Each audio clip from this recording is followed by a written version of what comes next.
Welcome back, everybody. So today I have my mentee Taylor with me for an interview. If you are new here, my name is Alysha. I'm a Psych NP. I own a private practice and I help other Psych NPs open private practices to find more freedom and balance in their lives.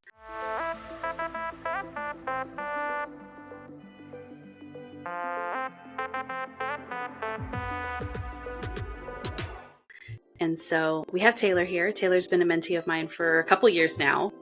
And you have a very interesting story because you had a therapy practice as an LMFT before. And then when we met, you were finishing up your NP school. So we were talking about how to add on medication services to your existing private practice. Let's start with where you are now, and then we'll rewind it back to how you got here. So tell me a bit about like your practice, your niche, your location, how many patients you see, what your week looks like, all of it. Yeah, so this is an interesting time to be having this conversation because I am literally in the beginning of a transition. I kind of launched my practice and then was open for like a year, and then I went on maternity leave recently. So I was out for 3 months and I just came back a couple weeks ago. And so I'm ramping back up. And so where I am today is I have a practice, Telepsychiatry, in California and Oregon and just very newly Colorado. And I see adults. I do see some teens that are like 16 plus, but mainly adults, a lot of ADHD and anxiety. And then I'm perinatal mental health certified. And so I really love working within perinatal psychiatry. Yeah, that's just a population that I really enjoy working with. When I was in nursing school, I got certified as a lactation counselor, which I do not practice with, but that's an area that I really enjoy, is like the mental health aspects of lactation and feeding and just understanding how to support patients with that. Yeah, right now I work 3 days a week. That's my maternity leave return. And so I forced myself to have a lot of boundaries around my schedule. So I do 6 patient-facing hours, 3 days a week with an hour-long lunch break for self-care. And we're going to ride that out for a while and transition back. Yeah. That's awesome. That's awesome. And how many patients are you seeing now that are therapy versus how many are med management versus how many are both? I would say that it's like a third are therapy, psychotherapy only. And then a third is probably medication management only. And then a third is both. Okay. Yeah. Yeah. So did you convert that third that does both? Are those patients that converted from therapy only and then you added on meds? Okay. Yes. And then the med management people are the people that you've added in the last year. Yes. Yeah. Yep. Yeah. And there are like 1 or 2 of those patients who previously were psychotherapy patients. We added on medication and they've actually started to do quite well, where we've been able to like taper off of longer psychotherapy appointments. And so now we're kind of just doing medication management, and every so often we'll have like a longer extended visit if something else comes up. There's 1 or 2 of those patients. Okay. That makes sense. That's really cool. Do you, just out of curiosity, if anyone else is doing the same transition, would you say that you were able to grow the med management side quicker, or was it similar to when you grew the therapy side? That's interesting. I will say that just for me personally, I think the therapy side did grow quicker, just because I had so many more connections within the therapy community for referrals and things like that. I think that people are maybe more open to reaching out for therapy initially, and meds for some people can feel a little bit like scary. Yeah. Maybe people aren't ready for medication at first. People reach out for therapy maybe quicker. Yeah, it's an interesting question. I hadn't thought about that. But that makes sense because you do all your hours in school, and so maybe you transition some of those patients and you have the connections probably deeper than you would doing like preceptorship in the Psych NP side. Yeah. That's interesting. And then that makes sense where it might be a easier in for patients to say, let's do therapy, and then to later on say, what do you think about meds? That makes sense. It's like ease into it. So let's rewind a little bit. what was your situation before you opened the med management side of your practice? Yeah, so before I opened the med management side, I had a therapy practice, graduated in like 2016 or 17. I can't remember now. And then started practicing as like an associate therapist as I was earning my hours. Eventually went into a group practice as an associate where I finished them and got licensed, and then practiced and actually I had been in my counseling program and had this thought of, should I have been a psychiatrist actually? Like, I didn't know that a Psych NP even existed as a degree, as an option. And I was like, I'm really into this therapy program, but I have to finish it. And so the thought was always kind of lingering. So once I actually got licensed as a therapist, stars aligned and I found out that Psych NPs existed, and I was like, this is wonderful. Like, that's what I want to do. And right before the pandemic, I had moved for my Psych NP program to Ohio to go to Case Western, and I had already had a therapy practice. And so those patients came with me, and I continued to practice while I was in like the 3.5 RN to Psych NP program. Mm-hmm. And so I had continued to maintain my therapy practice. And then as I was finishing out the Psych NP program, that's when I had reached out to you, and I had started the mentorship program, not even graduated yet. I was like, I really want to just figure out how to make this transition. And so was just doing psychotherapy.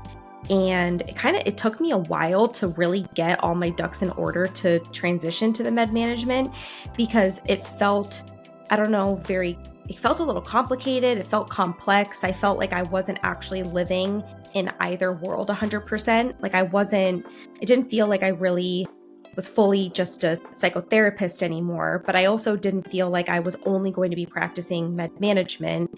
And I really struggled to blend the both and think about like this internal identity, but then also a practice identity and like a clinical and a business identity in that position. So I feel like that took a while. And I think we had a couple conversations of like, how do I do this? And how do I change rates that reflect that? But how do I also honor the therapy clients that I've been working with for a while? And how do I make the transition now into being this like holistic provider? So that took about a year. Yeah. Well, as we worked together, what were some realizations that you made or some changes? Yeah. I definitely made changes to my rates kind of incrementally. And then there was this natural transition when I was going on maternity leave that I think large breaks from practice can also give patients time to reflect on their own growth. And I think it can be a really natural time that, like the universe and just also work and complex lives gives us to reflect. And so I had decided I was going to have a rate increase when I came back from maternity leave for established patients, and was going to maintain like my new rates for incoming patients. And over time, years, that will merge. But I'd kind of made that decision as a natural transition point. And that also gave some clients the time to reflect on their growth. And some people were like, I actually think I'm okay, and I don't need to return. There was kind of this natural transition for when I came back from maternity leave. I think that's a really great reflection point on your side, because I think sometimes business owners can take that a little bit personally, because patients will sometimes say, I don't have the money, or they might not know that that's the reason that they're discontinuing. But a lot of times when people bring up money, it's that they've kind of said like, they're making the, do I need this calculation? And sometimes that's good because they've grown, and it's not anything personally. It's not anything bad about your increased rates either. And so I think that's a really good reflection point. If you increase your rate, you have typically higher rates for new patients coming in. And so it's going to end up evening out, even if you have some change and transition, because you're increasing rates slower on your original patients, right? But you can bump rates more for new people coming in, because you don't want to just double someone's rates overnight. I think that like for the patients that I was seeing where we were doing psychotherapy and then added on medication management, those rates had been pretty much at a psychotherapy rate for a very long time, and I hadn't made any adjustments. And so for some people, the rate increase when I got back from maternity leave was pretty significant, but we did have that conversation of, okay, the rate that we currently were working together at is actually really reflective of a psychotherapy hour and not like a medication management and a psychiatric hour.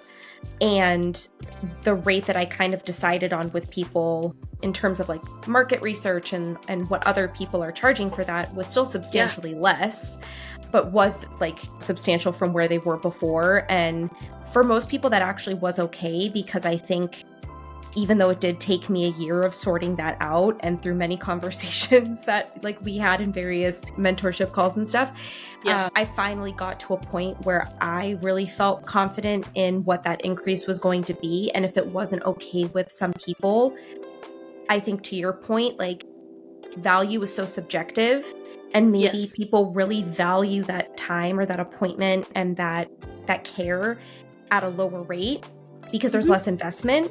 And once the rate goes higher, it brings up questions of, do I value that time at that rate? And reconsidering, I actually think I'm doing quite well and maybe I don't need that anymore. Like the value associated isn't as high. That's totally fine. That's a natural human behavior when it comes to value. So yeah. So it sounds like some of our conversations in the mentorship calls were helpful with figuring out how to increase rates. Yeah, even though sometimes our conversations, I like spun on it a little bit or I went back and forth. And I think at times I tried to overcomplicate it to make it, I didn't want it to be off-putting for people. And so I kind of spun on it for a while and really overcomplicated it. And I think I wore myself out. Like I got to a certain point where I was like, I am like tired of this.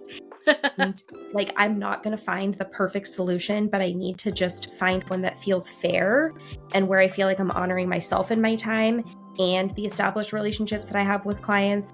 And I'm not going to be able to make a perfect situation for everybody. And I have to accept that. And in the end, that did work out. Yeah. And that's pretty normal from what I've seen is people will, have a rate in mind and they're like, but can I do it? Is this okay? And it takes a while to get used to it. And then at some point you just jump in the water. Just jump. Yeah.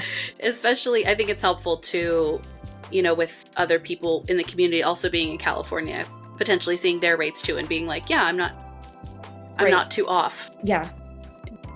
Let's talk about your recent maternity leave. I think that's a really good thing to highlight in your story because I know that a number of people are worried about like, how would I handle time off? How would I handle having a baby? How would I handle so I'm curious how that went for you income-wise and how that went for you coverage-wise. I think those are two things people are worried about. Yeah. So I think because my caseload is that split of like psychotherapy, med management, my caseload isn't very large. I think my caseload right now is, I would have to double check, but give an estimate. An estimate of like 60 active patients. So that's like really small when you think about a psychiatry practice to some extent. But because some of those are psychotherapy patients that I do see more regularly and my availability is only 3 days a week coming back from leave, that actually is kind of appropriate for me right now.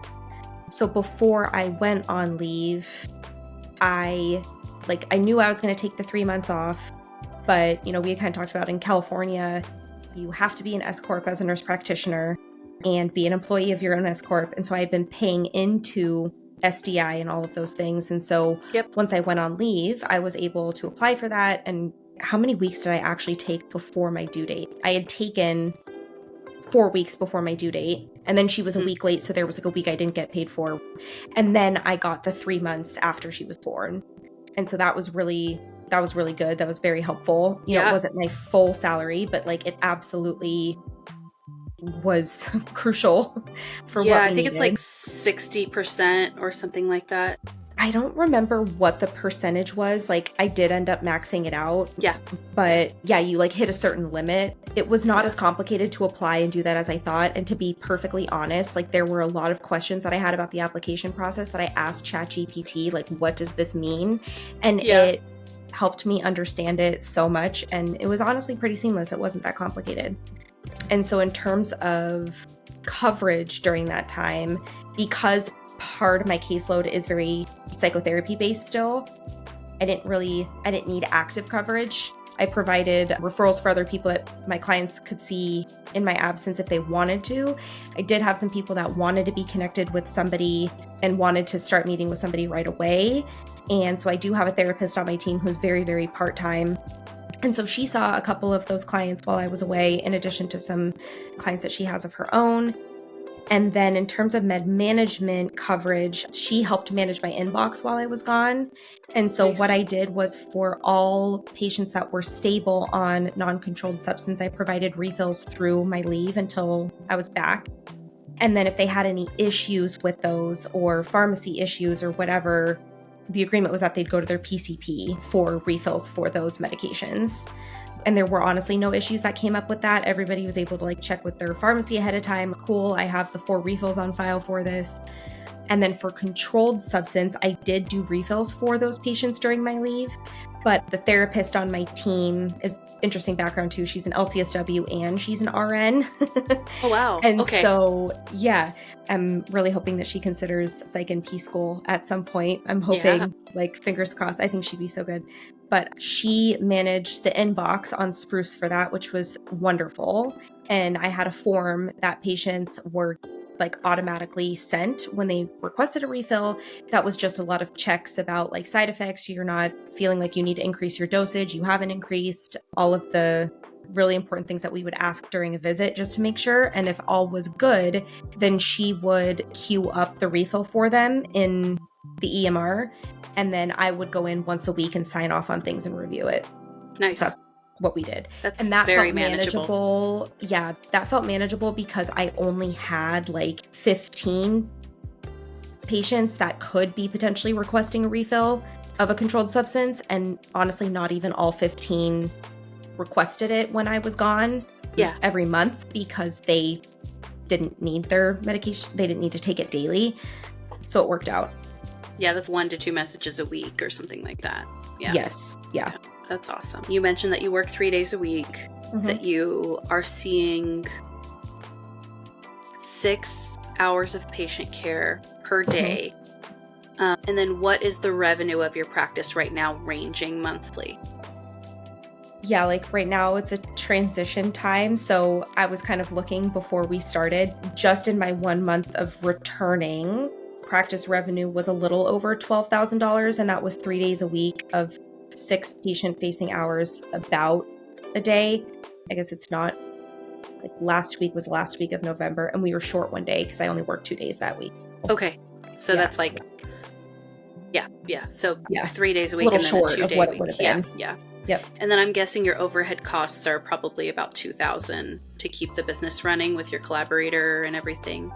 Yes, my collaborator, I think I pay a little bit on the higher end, but we ramped up as I increased my caseload. So for a couple months, it was a lower rate, and then it tiered. Nice. So now we're at $1,200 a month, but that feels like value for me, very valuable, because our collaboration is amazing. I have a wonderful collaborator, very available, empowering, kind, love our conversations. So that's something for me in terms of my practice was super worth it. Yeah, I think I remember this discussion we were talking through was they wanted to be very involved because you were newer to prescribing, right? And we were kind of how involved is too involved? Where's that line where you're worried about autonomy in your own business, but also you need clinical support, especially if you're newer. You're by no means new to mental health, but newer to writing prescriptions. But totally. It sounds like that's been good. Do you guys meet weekly or monthly? We meet twice a month over Zoom. Great. And then we just kind of chat in between. If I have a question, I can send a little voice memo and he'll respond back. Yeah, and there's never been anything in our meetings where I felt like I didn't have autonomy, but I think because of our dynamic and I respect his practice style and the way that he thinks about his role as a physician, that I like anytime he's shared something like, oh, I wouldn't really do that, I'm like, that makes sense. Yeah. And I just feel like we have a really good dynamic. Awesome. Yeah. That's ideal. Yeah. Yeah. Awesome. So tell me a little bit about what's been the most valuable part for you being a part of the mentorship program? I think it's like the work that you put into building the modules is such a time saver for somebody who maybe feels like all of the logistics are the most daunting part of practice. I think for me, because I had worked in mental health for so long before starting to prescribe, like I knew that there was obviously a lot to learn and be intentional about and a lot of responsibility with the prescribing side, but that almost felt more fun and manageable and doable for me versus the logistics side. I could tell I was like, oh, this is going to be the barrier. Like these little, like how do I go about this? Or what do I need to get before I actually apply for my S Corp, or choosing an EMR, or like business technologies, all of that kind of stuff can feel really daunting. And I think when you're starting something new for the first time, it's very easy to use that as a reason to not do something. And so being a part of the mentorship program is really cool because that information is really provided to you, that I didn't really have an excuse to be like, oh, I can't launch because all the information is there. Like I can't use like, oh, like this is taking me a really long time, or like I don't know how to do this, because the information is there. And if you ever have a question, like either you or somebody else will have gone through it and can answer it. It's like not impossible. Every problem has a solution. And so, I think it just made the barriers to launching so much lower. And I think it was very helpful that I could sign up and start and get working on some things even prior to being a nurse practitioner. And there was a lot that I could start thinking about when it came to how do I want to practice? How do I want my days to look? Like what types of patients do I want to see? How long do I want to spend with somebody for an intake? What do I want my follow-ups to look like? And those were all things that I could take time to consider before launching. Yeah. And you were really able to set those things because you are cash-based in California. The other states, I know that you take insurance in the other states, in Oregon and Colorado, but in California at least was where you started, and you were able to kind of set up how you wanted to practice. And I'm sure you figured out how to bill accordingly in the other states to kind of reflect what you had built in California already. Yeah. The billing part, like that was an interesting learning curve. Like figuring out, okay, is this a 99213? Is this a 99214? Like for complexity, I don't really bill on time because it's much easier for me to actually think about it in terms of complexity of a visit. Mm-hmm. But that was definitely a learning curve. And I do feel like I was able to adapt how I practice into that. Like I don't feel like I've had to reduce the care, or I guess like the involvement, or but it definitely is a learning curve. For sure. Yeah. I'm curious your thoughts on this. I feel like one reason I really enjoy doing this is because it brings more accessibility to nurse practitioners to open private practices. And I feel like in the therapist space, it's a lot more common to graduate and open a practice, right? Why do you think there's a discrepancy there on it's really common to graduate, be a therapist, start your private practice, but then nurse practitioners are typically, the path is kind of pushed into working for someone else? Do you think it's just knowledge that it's possible, or? I think part of it is that we don't have full practice authority. Like, I think like that's a big part. I think the collaboration requirement not only like deters people from a logistical standpoint and from a financial standpoint, but I think it just deters people from like an emotional standpoint. And I think it maybe makes people have a lot of imposter syndrome. And I do think that we have to each carefully consider if we're ready to go into private practice, and if we do feel like we have the experience. I also have had to sit with, I am newer to practice, and so I have to discern, is this patient appropriate in terms of their complexity for me or not?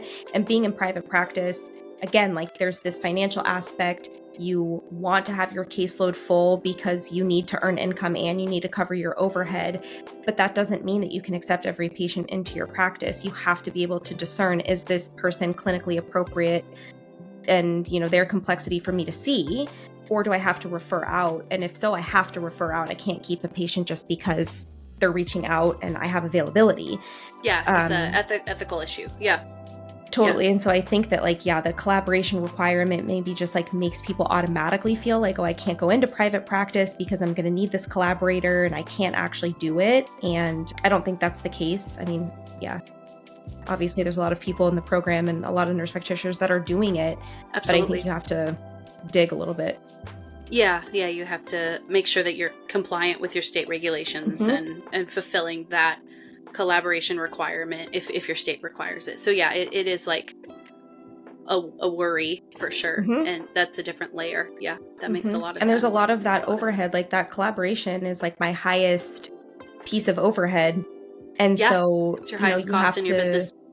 It's my highest cost in my business. And starting out, if I didn't have the therapy practice, it is very difficult to cover that overhead in the beginning. And I think that's a hard thing for people to think about. Like there may be a period of time where I'm not making as much money until I build my caseload and I'm full. Yeah, I think that's maybe one reason. I also think that as a therapist, you work so much in isolation. Even when you're a part of a group practice, like all of your appointments are alone with your client. And yes, maybe you see, I used to laugh with other therapists in the office that we would see each other, but it would be like in our 10-minute break going to the bathroom in between appointments. We're like running, okay, bye, see you later, I'm going into my session. But I think that a lot of the times like nurse practitioners are coming from a nursing background where you work as part of a team, and like going into private practice can maybe feel like really isolating. I can imagine going from like maybe a team that hopefully like you really enjoy seeing, and there's this, I don't know, we're like in the thick of it together, and then you go into private practice, you're by yourself a lot of the day seeing patients. Yeah, it's like a kind of like you said, like earlier in this interview, like an identity shift, and you're starting to think like, oh, should I do it that way? Yeah, because we are used to working, typically on a floor in a team, but the reality is, whether you go into private practice or not, it's you and your patient. It does become more isolating regardless. Totally. Yeah, because you don't typically go see the patient as a team unless you're working in like a academic facility, which is like very rare to see. Yeah, awesome. But I think also working in private practice by yourself, you have to then create community. So there's a pro there. It's like to not feel like you're working in isolation. It forces you to seek that out. And so like the mentorship community, like that is one way to be like, I'm actually not alone. There's tons of other people that are doing this that I can, and then you always post in the group, like you just did, all of the conferences that you're going to this year. And there's been many times like we met up at a Psych Congress conference and had lunch, and that was super fun. So I feel like those types of things, even if you're in private practice, joining a mentorship community like this, you're not alone. And there's all these opportunities then for travel, conferences, and that's really special. It is. It's like you get to choose your team. Totally. Yeah, exactly. Yeah. You're not treating the same patient, but like everybody has experienced some clinical scenario that they've have encountered before. And yeah, for sure. Awesome. Well, to end, anything that you would tell somebody that's considering private practice and considering the mentorship program, what would you say to them? I would tell them to join before they think they need it, because that helped me not feel stressed in growing and launching. Like I think because I joined, even though I was not ready to launch, I was not licensed as a nurse practitioner yet, I feel like I could really sit with the information in a self-paced way. And I wasn't like, oh, I want to launch. I'm thinking about already quitting my job. I need to get this in order quickly. So just join, and you're a member, and you'll always be a member, and sort through the information and just do it bit by bit. And that relieves pressure. For sure. Yeah. It's nice that I really wanted it to have that lifetime component, so it didn't put a timeline on someone like Mhm. you have to launch within a year and then you lose Right. access to the information. I didn't want that because everyone's life happens differently. Totally. Everybody grows at their own pace. And yeah, so I really like that component. So I would tell somebody, if you're thinking about opening a private practice in a year or even 2, just join before you need it and work at your own pace and you'll get there. So thank you for doing this interview with me today. Yeah, it was lovely. Thank you.